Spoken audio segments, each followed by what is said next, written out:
నాకు థైరాయిడ్ ఉంది. Insta scroll చేస్తుంటే నాకు ఈ ఫోటో వచ్చింది. Disturbs thyroid and supports thyroid food items. But ఇందులో ఎంతవరకు నిజం ఉంది? ఇందులో చాలామంది మీ ఫీడ్‌లోకి వచ్చుంటే కరెక్టే కావచ్చు అని ఫాలో చేసే వాళ్ళు కూడా ఉంటారు. బట్ మనం ఆలోచించాము.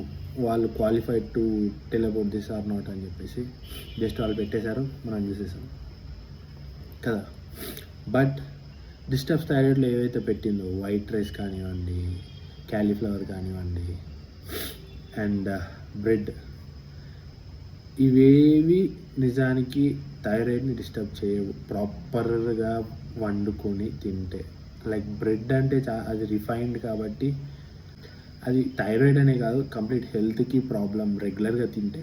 మ్యాగీ కూడా ప్రాసెస్డ్ ఫుడ్. అది టోఫు అనేది ఒక్కటి మాత్రం థైరాయిడ్ గ్లాండ్ని డిస్టర్బ్ చేస్తుంది హెవీ కన్జ్యూమ్ చేస్తే.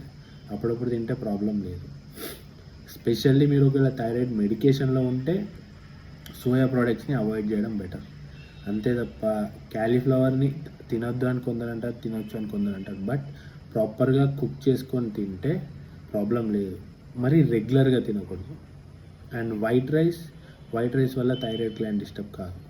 అలా అయితే నాకు థైరాయిడ్ ఉంది అండ్ నా థైరాయిడ్ లిమిట్లోనే ఉంటుంది. ఇప్పుడు నేను రెగ్యులర్గా తినేది వైట్ రైస్. ఓకే, బ్రౌన్ రైస్కి వైట్ రైస్కి పెద్ద డిఫరెన్స్ ఉండదు. ఓన్లీ బ్రౌన్ రైస్లో ఏంటంటే కొంచెం ఫైబర్ కంటెంట్ ఎక్కువ ఉంటుంది, క్యాలరీస్లో కొంచెం తక్కువ ఉంటుంది, అంతే.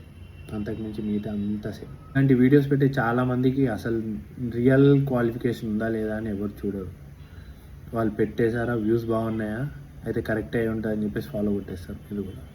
సో అటువంటి తప్పు మీరు కూడా చేయకండి. వాళ్ళని ఫాలో కొట్టే ముందైనా, వాళ్ళని ఎంకరేజ్ చేసే ముందైనా వాళ్ళకి నిజంగా సబ్జెక్ట్ నాలెడ్జ్ ఉందా అనేది చూసి దెన్ ఫాలో అవ్వండి.